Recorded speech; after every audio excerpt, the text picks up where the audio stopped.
कुछ भी हो, मोदी जी रोजगार के मामले में भले ढीला पड़ गए हो, लेकिन बॉर्डर के मामले में भैया जबरदस्त। चाइना कहता है कि ते काहे चिल्ला रहा है रे, डोकलाम तोरा है, तो भारतीय सेना कहे कि नहीं हमरा नहीं है तो तोरा है। हम हिंदुस्तानियों की खराबी है कि हमारे डीएनए में क्रोमोजोम के साथ साथ इंसानियत भी पाया जाता है। यही वजह है कि भारतीय संस्कृति को हमेशा श्रेष्ठ रखा जाता है। भूटान तो और भी पीछे है। भूटान के लोगों का कहना है कि हम लोग दूसरी दुनिया से मिलना ही नहीं चाहते, जबकि रियल में आप कभी भूटान देखेंगे ना, रियल में बहुत शांत देश है। दुनिया में पहली बार सारे लोग जीडीपी की तुलना कर रहे थे, जीडीपी ज्यादा होनी चाहिए, जीडीपी ज्यादा होनी चाहिए।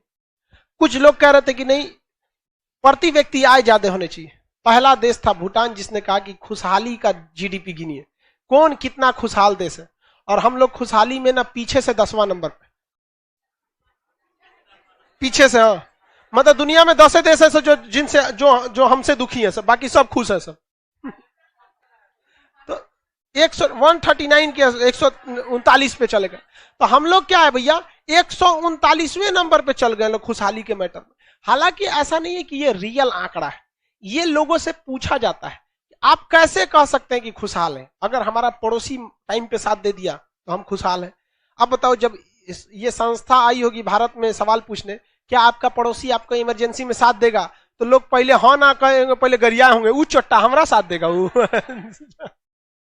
तो ये ऐसा नहीं कि 100% सही है, बट फिर भी हम लोग खुशहाली के इंडेक्स में बहुत ही पीछे हैं। सबसे पहले किसने चालू किया था? भूटान। भूटान कहता है कि भैया हमें इंडस्ट्री वगैरह नहीं चाहिए, हमें जितना है हम उतना में खुश हैं। यहाँ के लोग बौद्ध धर्म की अधिकता है, बहुत शांति प्रिय देश है, ये दुनिया से कटा हुआ एक तरह से रहता है। चाइना ने सोचा कि इसको निगल जाए, चाइना सोचा क्या करे, निगल जाए। तो यहाँ के राजा जिम्ने शेखर यांगचू, अभी इन्होंने भारत से कहा भैया बचा लीजिए हमको। भारत ने कहा ठीक है हम बचा लेंगे। कहा कि आप हमारी सेना का मैटर आप देख लीजिएगा, विदेश मंत्रालय आप देख लीजिएगा, बाकी हम चीज खुद देखेंगे। भारत आज भी वहां का विदेश मंत्रालय कौन देखता है? भारत। सलाह वो यहीं से लेते हैं। सेना कौन देखता है? भारत। अगर भारत छोड़ दे, अगर क्या कर दे, भारत छोड़ दे, तो कब का वो निकल जाएगा, उसको छोड़ देगा वहां पे, सब शांति प्रिय निकाल देगा वहां पर। कब्जा कर, चाइना क्या करता है, पहले कब्जा करेगा यहाँ पर भूटान में, और कोई यहाँ आवाजें नहीं उठा सकता। यहाँ के लोगों को 5 आदमी का परिवार है ना, एगो को भेज देगा तिब्बत, एगो को भेजेगा सिंजियांग, एगो को भेजेगा हान चाइना, एगो को भेज देगा कहीं और मंगोलिया में, जा यहाँ पे। अब वो बेचारा जिंदगी भर अपने परिवार को खोजने में लगा देगा, और जो मेन चाइना के लोग हैं उनको ले आके भर देगा यहाँ पे। कह देगा कि यहाँ के लोगों में तो कोई दिक्कत नहीं है, सब लोग खुशहाल है यहाँ पे।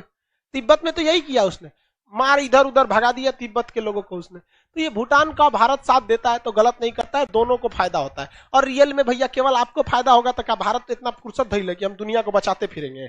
और अब चाइना ने देखा कि भाई साहब यहाँ पे तो भारत बड़ी आगे बढ़ रहा है, तो भारत को नब्ज तोलने के लिए 2017 में उसने यहाँ चाइना का यहाँ पर एक जगह है डोकालाम, क्या है डोकालाम, डोकालाम में वो घुस गया, कहा कि यहाँ हम सड़क बनाएंगे। तो भूटान भारत के पास किया कि वो सड़क बना रहा है यहाँ पर, उसको लगा कि सोच रहा है यहाँ भारत चुपचाप रहेगा।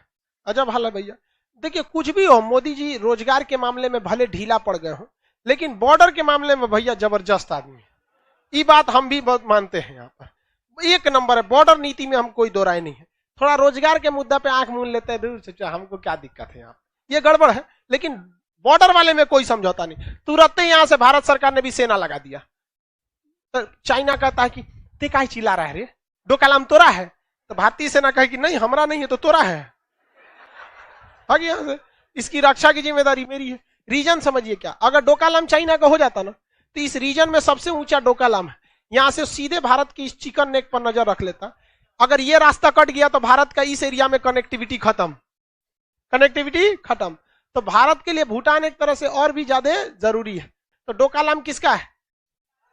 भारत का नहीं यार, भूटान का। भूटान की सुरक्षा की जिम्मेदारी किसकी है? भारत। उसके विदेश मंत्रालय क्या?